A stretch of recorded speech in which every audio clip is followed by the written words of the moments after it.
hit that button there, and okay, we are off and running. All right. So for some announcements, okay. Probably one of the things that you saw posted on Canvas this morning is we're going to start up our annotated bibliographies, okay?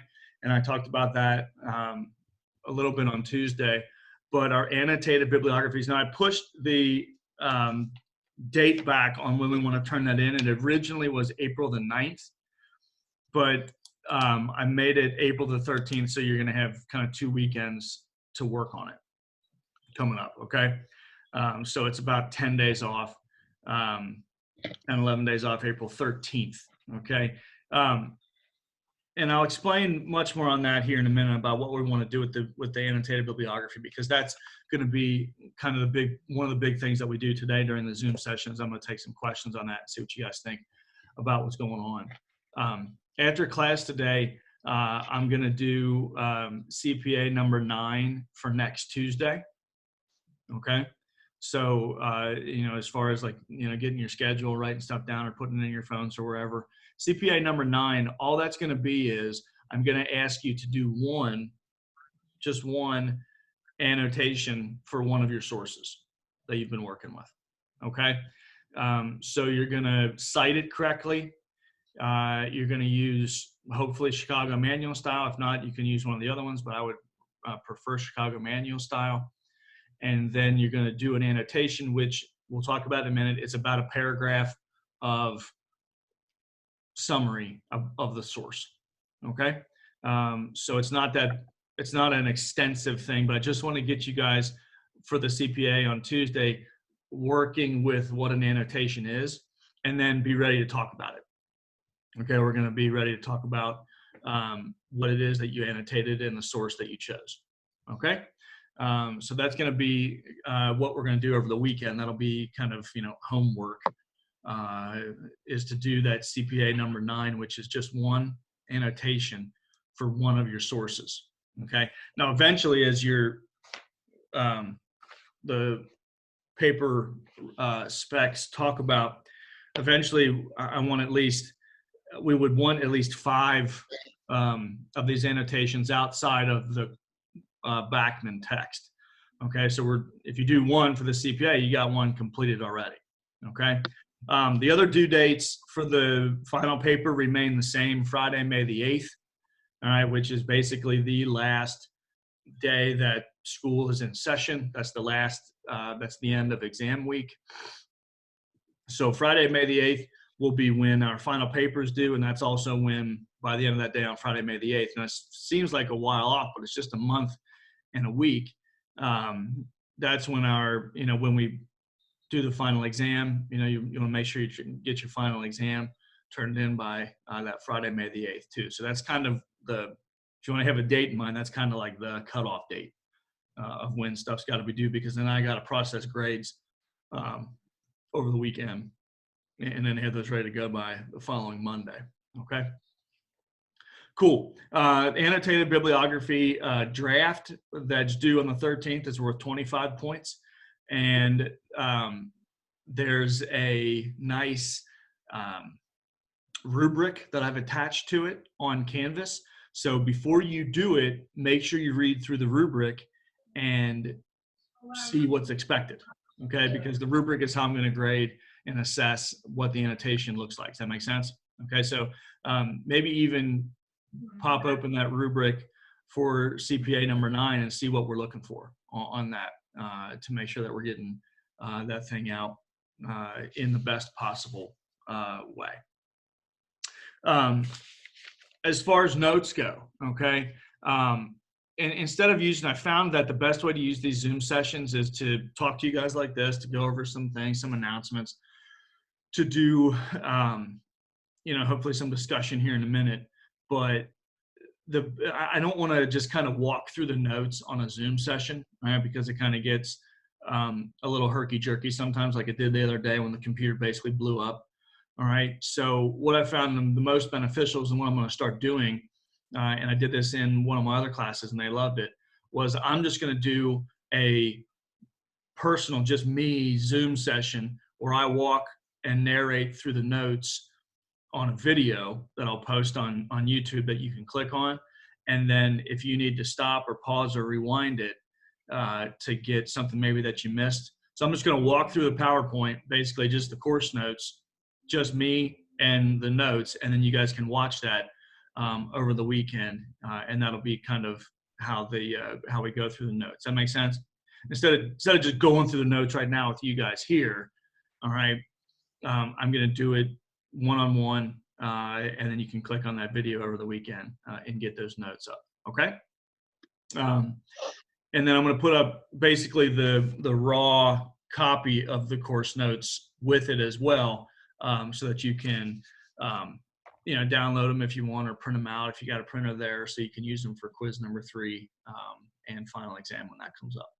Okay, so like I said, everything basically remains the same, and I'll just create. What I found is that if I do narrated PowerPoints, that as the students are trying to take the notes as I'm narrating the PowerPoint as it comes up on your screen, if you want to pause it or get something that I said again, you have to basically restart the entire slide, and it's annoying as bleep, and nobody likes it. So the best way I found to do it is just, I'm going to create a video of me going through the notes, and then if you need to pause it and rewind it, you can just do it real easy on YouTube like that instead of having to restart the whole slide. Okay, so I'm just trying to save you guys some time on that and making sure that it's as user friendly as possible. So questions on that at all to begin with about what's coming up? And like I said, I'm trying my hardest not to, I don't want to say be a burden. I mean, we still got to get stuff done, but I'm trying my hardest to be, not, like I said, I'm getting texts and I've heard some horror stories from some things about how some professors are, somebody had one of the poor people on our softball team had 7 hours of clinical homework to do the other day. 7 hours? Are you freaking kidding me? That's little. You don't even do 7 hours of homework during grad school. When I was doing master's and PhD stuff, I didn't do 7 hours of homework. It's crazy. But okay, so first screen I want to share is I want to look at the annotated bibliography page that I put up here. So if you click on the annotated link that's on your module now, all right, if you click on that annotated link, it'll take you to what we're talking about and what it looks like, all right, which is, I know sometimes it takes a while for these things to come up, but if you click on that, that page right there, and that's what you'll see. Okay, I'm seeing it right now. It'll probably pop up on yours pretty soon. There's the rubric down here. Okay, hopefully you guys see this this rubric down here. Okay, and then if you click on this annotated bibliography description, you guys see that link in the on the page. If you click on that, it'll take you to the Purdue Online Writing Lab link. Okay, that's right here on this tab. That, like I said, hopefully it'll open up, and we'll see that going forward. Just clicking on all kinds of cool things here. This is again. Oh, there we go. Okay. Yeah. So I'm looking at annotated bibliography. I see points available. It's one how you really stated. I'm going through the rubric. It says it's out of 30. Yeah, I added 20 points in on the rubric. So that rubric by the end of today will read 25 points. Okay. Yeah. So the point. I'm glad that you pointed that out. I got to fix up that point rubric. It'll be good to go by that. But thanks, Holly, for that question. Here is basically what we're looking at. If you look at the annotated bibliography screen, you guys all see that popping up on your screen now? All right, so basically what this is saying is, yes, a bibliography, you guys all know what a bibliography is. Okay, but this is so these guys do react. Right? And reflect. Okay, I'm not so worried about the person assess. I'm not worried about that part. Okay, I'm like to some extent reflect. Okay, so basically, what is the source saying? What we're covered, right? Okay, so I have to what's the source? Okay, now we all do that. You just do it in your papers. You get going. You just don't realize that even the sources that you use are helpful because they send you down the correct path. Okay, so even if the source that you might use doesn't not help, it's resourceful. Because I use this sending to this source. Okay, so people can probably, you know, like everyone knows how long it's to be. I'm looking at 5, 6, 7 sentences of good reflection, like good reflection sense. So paragraph, 2 paragraphs, it's pretty fine. Will be annotated. Right? Is that helpful at all on that to go over that page? Okay, I'm gonna stop sharing that. Thumbs, get some thumbs going. Yeah, good. Okay, all right, awesome. Okay, so what do we want to do just for about 10 minutes or so is I want to have a discussion about what we read, about what we viewed, about what we did our CPA on. All right, I got CPAs basically from everybody that's looking at me here. All right, I have all of your CPAs. All right, so you guys, and that was all good stuff. I read through almost all of them, and you guys had some great things that you picked up, okay? And one of the things that everybody picked up on, okay, is if you could choose kind of one term or one thing to tell somebody, be like, this is how we know about what happened with William of Normandy and the Battle of Hastings, what would be that thing? What would be that thing that you would pick up on? And almost all of you picked up on it in your CPA. We can type it into the chat, or you can just go ahead and talk. You guys are all unmuted for the most part. I think you are.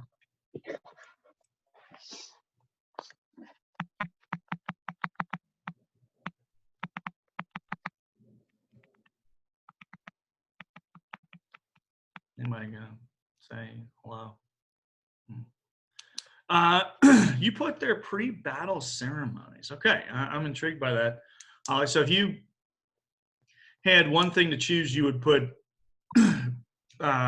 this is from the primary source, the pre-battle ceremonies. I like that a lot. I think that's a good choice.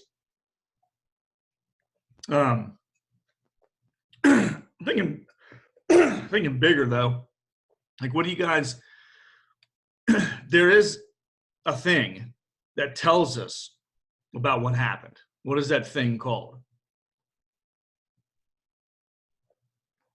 You guys remember what it was? The description of the Normans, the importance. Okay, John says the importance of William to his men. Ethan says that the description of the Normans. There it is. Thanks, Emily. So you mentioned this in your CPA. All right. That thing right there, guys, the Bayeux Tapestry. Okay. That is, if you got your books, hopefully you got your books. It's on 263. Okay. There's an image on it on page 263 of your text. And when I go through my notes, and I'm going to share the screen here for a minute, when I go through the notes, one of the great things that we're going to look at is going to be that Bayeux Tapestry. Okay. So hopefully you guys can see this. This is, and they did a really cool look at this on the video. Do you guys remember watching that video where he kind of walks the length of the Bayeux Tapestry? It's one of the most fantastic primary sources that we got left to us. Okay, and almost everybody mentioned this rightly on their CPAs that this is how we know. I mean, there's no, you know, reporters necessarily back then. There's obviously no TV and radio. There's no, I mean, this is it. This is like the story. Now, from whose perspective is this from? You guys, is this from the Anglo-Saxon English perspective, or is it from the Norman perspective? The Normans. Very good. Very good. So obviously this is a good kind of case example of, you know, history is written by the victors. Okay. And that you can see one of the cool things that you guys can start to see in this primary source. I'm going to talk about this when I go through the notes on our little individual Zoom session that I'll put out. you could actually see the word herald here in the source that I'm circling. All right. You can see his name, Harold. All right. And that guy, hopefully you picked up on who Harold was. He was the major claimant to the throne along with William of Normandy. They kind of went at each other. And that's who went at each other at the Battle of Hastings.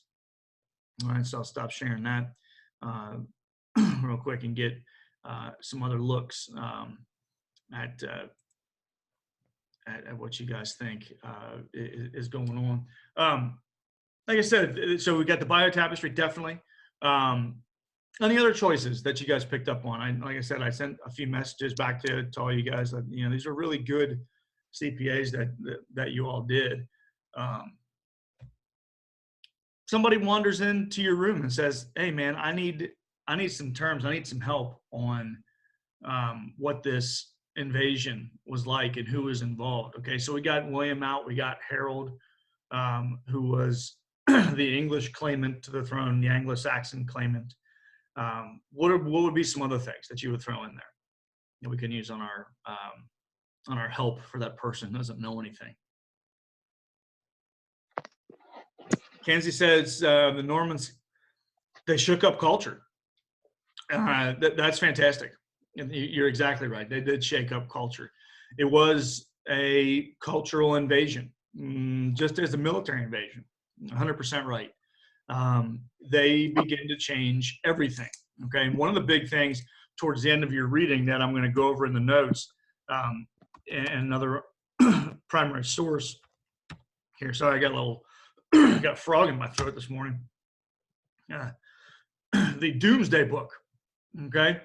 The Doomsday Book was essentially compiled after the Norman conquest by William.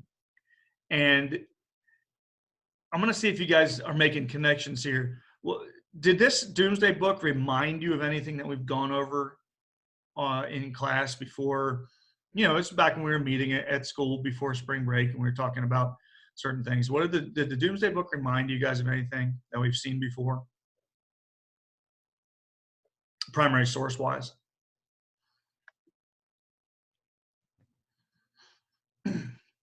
Yeah, go ahead, talk if you want, type it in, whatever you guys want to do.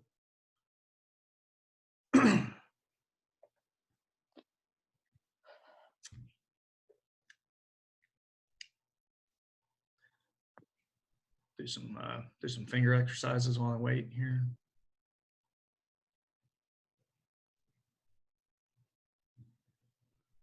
What is that? That's what I'm using for my banjo exercises.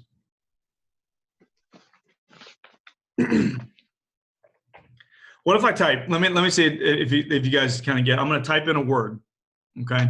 And this is kind of where I wanted you guys to go. Ethan, you said the background discussed prior to William in chapter 9. Sven, Yeah, go ahead. I was talking about the first question you asked, not about the Doomsday Book. That's an old Okay. one. All right, I just posted it. But you do bring up some awesome names, Sven, Canute. All right. And let's stay on that for a minute, and I'll come back to my question. I'm glad you brought up those individuals, and I'm going to go and I'm going to share my screen again here real quick because we're going to talk about some of these very interesting individuals in our notes when I post these over the weekend. All right.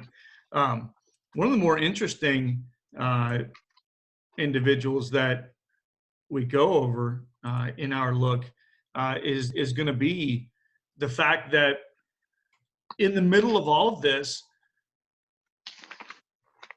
fighting between William of Normandy and Harold, what's going on also in England is I have a picture here on the notes here that we're going to go over, is that England is also at the same time what's happening to them.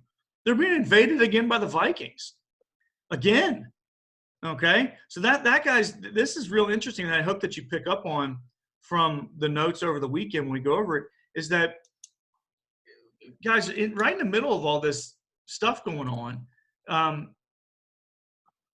not only is England being invaded by the Normans from the south, okay, remember your map here, the Vikings, okay, so you're going to get additional, and if you guys remember, that basically what seals the deal for Harold is he has to fight up north and then come back and back down and try and fight William. Okay, so as we go through those situations. Great one. Yeah, picking up on Sven Knut. So I'm going to, back to my question I asked before. I'm going to type in a word, and I'm going to see if the Doomsday Book reminds you of these words at all. I'm going to type in something here. Do you remember those? Anybody remember those? All right, the capitularies. Anybody remember when we looked at with the what did the Carolingians do? Not only did they send out capitularies, but they did. We looked at a bunch of them and we laughed at some of the names. Remember that in class? We laughed at some of the names that they were compiling. What essentially were the Carolingians doing? What was Charlemagne doing with those things? He was taking a census. Excellent. It was like a census. It was an inventory, was it not? It was basically an inventory. Everybody thinks like the Doomsday Book is, and when you hear Doomsday Book, you're like, oh, Doomsday, it's the end of the world. You know, maybe they were fighting against Corona too. I'm not sure. No, the Doomsday Book, all it is William's inventory of England. He wants to know what he can tax. He wants to know what people have. Okay, so that then he can, and this will be the thing that we talk about in the notes, and I want you guys to get as well. He wants to know what he can have so he can parcel it out as what? A word that we used the other day in class. He can parcel it out as this 4-letter word, the real medieval F word. Vice. What's it called? Vice. Fief? Thief. Sorry. It's okay. You put the it's pronounced this. We'll go with fief. All right, long E. All right, pronounced fief. F-I-E-F. All right. Yeah, he wants to know what he can fief out. He wants to know what he can parcel out to get people to come up and rule this land with him. Okay, that is one of those big things that you get from picking up on what the Doomsday Book was all about. All right? What else do we get from, like I said, let's pick out maybe one or two other things that I find interesting. If you got your book, there's an awesome map on 262. All right, 262 map. If you got your book, all right. I love this map because it's showing you. This map right here is showing you all of the medieval kingdoms that are coming up. Okay, so now you get kind of Anglo-Norman England. All right, France is on the scene. Germany is on the scene. Okay, aka the Holy Roman Empire. We'll talk about that as we move forward in the next week or two. Okay, so all these countries that we come to know and understand are starting to nation build. Okay, they're starting to create their own hereditary monarchies. Okay, and they all kind of do it around the same time. One of the most interesting things I want you guys to pick up from that map, though, is you'll see down here, all right, in the Spanish Peninsula, the Iberian Peninsula, okay, one of the more interesting things that you're going to see from Spain is that Spain is still 3/4 dominated by the Islamic Caliphate, okay, by the Muslims. All right, Spain is very much an Islamic territory during this kind of height of the Middle Ages. And don't think for a second that the Christendom and the Roman Catholic Church aren't eyeing that territory and saying we need to figure out a way to get that back. Okay, So everybody always is concerned about the crusades that go east to Constantinople, and we'll talk about those, all right, in a week or two. But there's an additional crusade called the Reconquista, all right, that goes southwest and pushes the Muslims off the Iberian Peninsula back into North Africa. Okay, so there's kind of the Crusades go two ways, all right, and everybody tends to forget about the Reconquista of Spain. Okay, so keep that in mind as we move forward as well. Okay, if you want like a little Jeopardy knowledge, you can the back of chapter 9 brings up the Spanish kingdoms. You can kind of get yourself some Jeopardy knowledge on that. I'm not going to hit that up. Which is, John asked the question, did the Spaniards receive outside help in the Reconquista? We'll get into that. What do you mean by outside help? I mean, like help from other nations that are not Spanish in their retaking. Sure. Okay. Yeah, there's going to be a lot of focus on extending and pushing that Islamic caliphate off of the peninsula. And it's not just, you're right, it's not just going to be Spanish. There's going to be help from mainly southwestern France, mainly those areas from across the Pyrenees Mountains there. All right. What will be some other things that we might want to be pick up or find interesting from the the Anglo-Norman part of the chapter? What about the battle itself? Did you guys find the battle on the video or the sources interesting at all? I find those things terribly interesting because was it a battle that raged on for weeks or months? Nope. No, you're exactly right.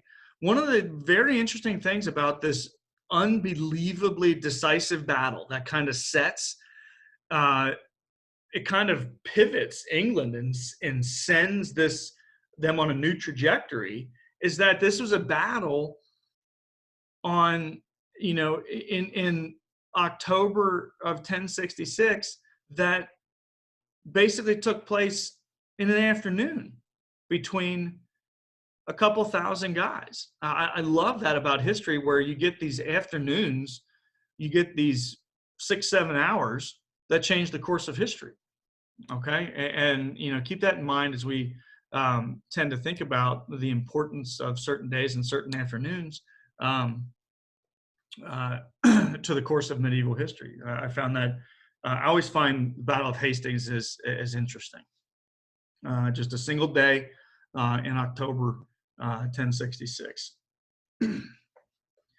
What else? Did anybody else pick up anything? I mean, we got some good comments going here. I thought this was pretty decent overall. I'm going to share the screen back up with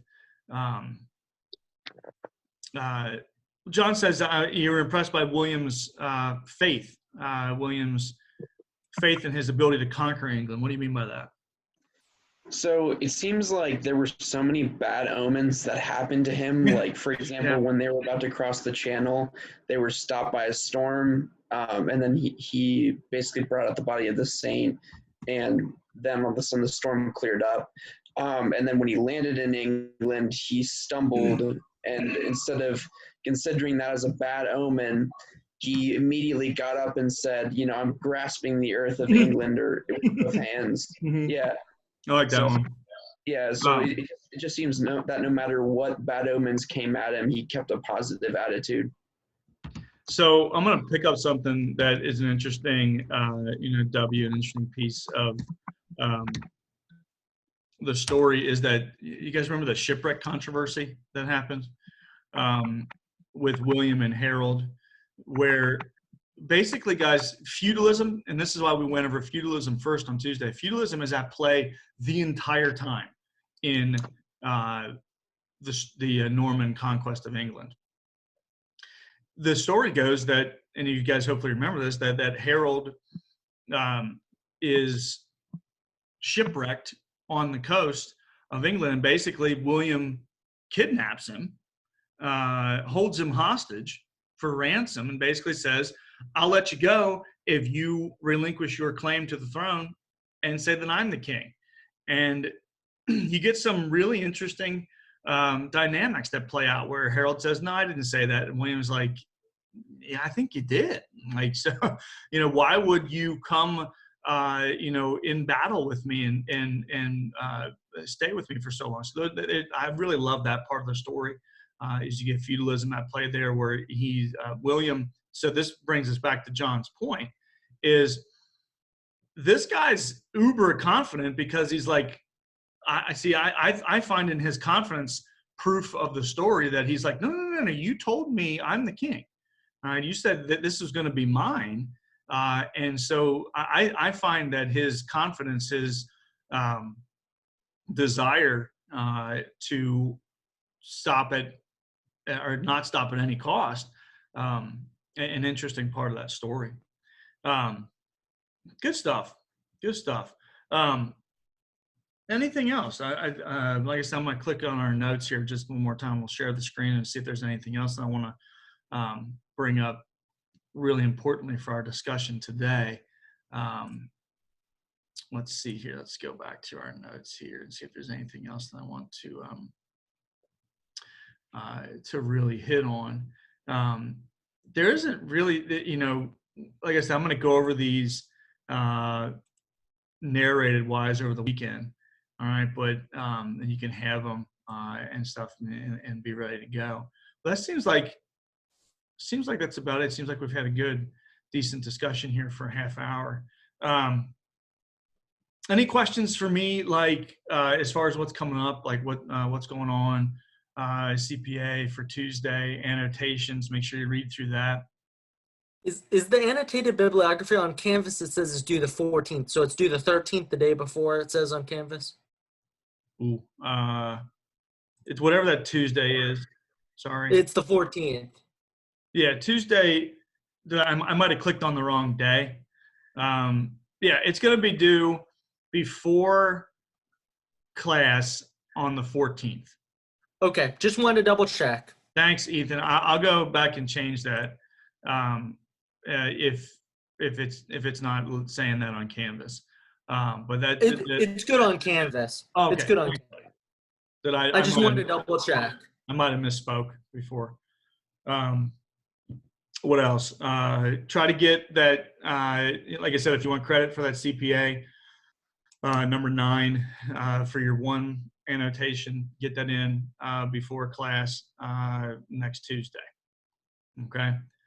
So that's kind of what you guys got going on over the weekend. If you guys said hit me up on Canvas, email anything else questions, I would anticipate. Not even formal yet. I anticipate throughout next week and probably after Tuesday, I'll make active 3 over the material that we're going with chapter 7, chapter 9, Fuse and Norman. Makes sense?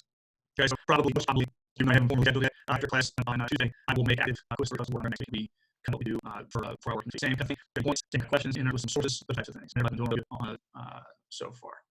Okay. Everybody good? It's funny pages too, and I feel normal because I don't know, man. I don't know how much longer I can. They just keep moving the goalposts. They're like, hey, it's 2 weeks. Nah, 2 more weeks. Nah, 2 more weeks. Like, quit moving the goalposts on me. I just want to go to the lake. Just want to do something besides work. I want to do something besides sit at this computer all day. Exactly. I'm getting like sores on my butt cheeks from sitting on my chair all day. Jeez. It's a very hard time to be working in EMS right now. I'm aware. Thank you for your service. Is that what I'm supposed to say? Is that the required line? No, I just want to take a nap. Okay. I'm just thanking everybody for their service. Thank you for your service. Thank you, students, for your service. Thank me for my service. Absolutely. All right. Oh, get out and enjoy the sunshine a little bit today. All right, guys? All right. And then let me know if you have any questions about what's coming up. But that's what we're doing over the weekend. I thought we had a productive session today. If we got nothing else, then I'll sign off. All right. Cheers, guys. Have a great weekend. All right. Stay safe.